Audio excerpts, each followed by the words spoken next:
Hello,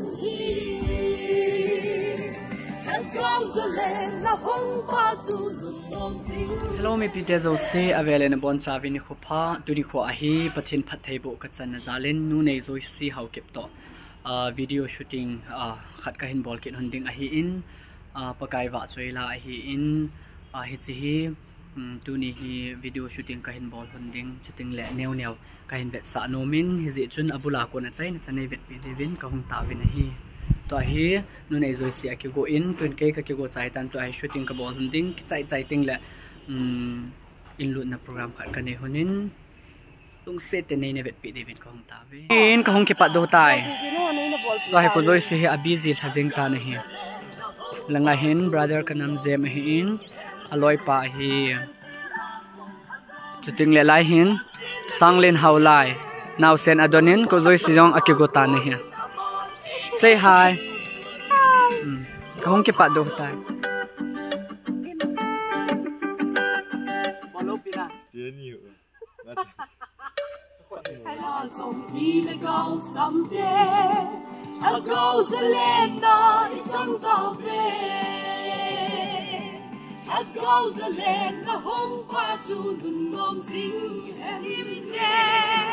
Nỗi mang gầm mà cố đi thăm sáng bên chân rồng ấy rút tao về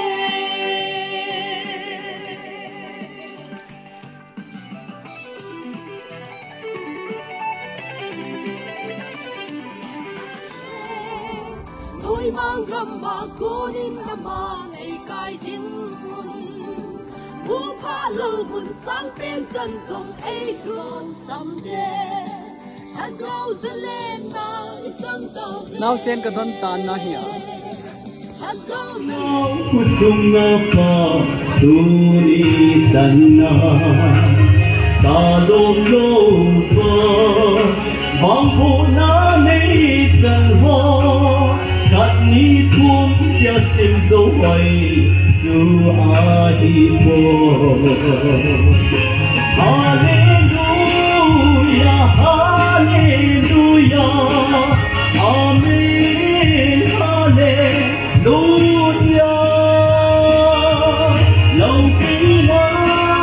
dung sinh nang ca hin te ve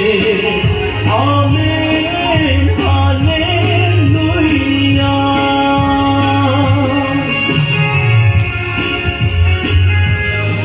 thật về lệ xuân tình hy dị hy vọng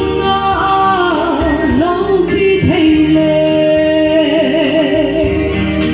tôn số thiên đình dù áo lâu khi đình đà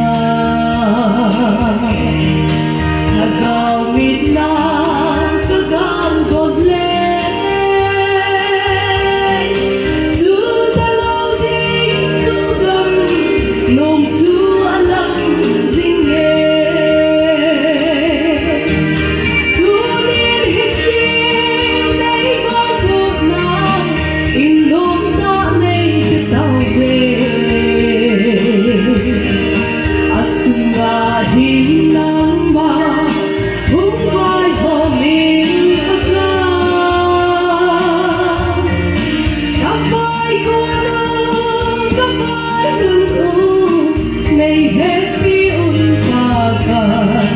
nang ma mai cha sen jing na mon ta lâu pina ki pon na mon ki hen nang ma mai cha sen jing na mon ta lâu pina ki pon na mon ki hen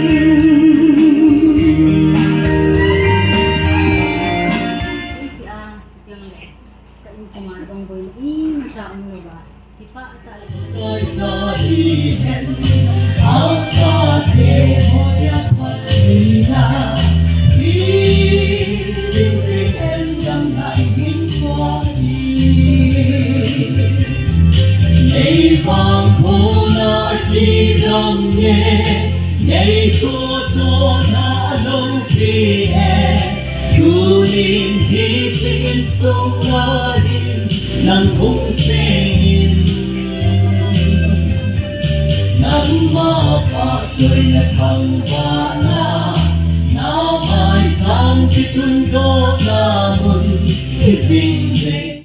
program ke chain nei zoi si ko uzong achi tan to hi tuni in ki na program chu video shooting ke chai chu hi chi in hi ke thin so hi ka hen ve sa do he tai chi apulang he tai chi hi hi ground floor le kilom hin hi bang lang khon adan no men ground floor he tan to hi achung pa hi ve san na hin nei tha ben kho tia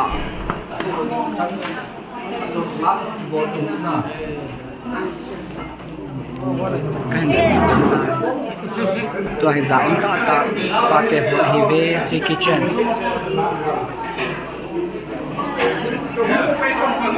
hi in lang hin room khat aumin langa khu bathroom khat aumin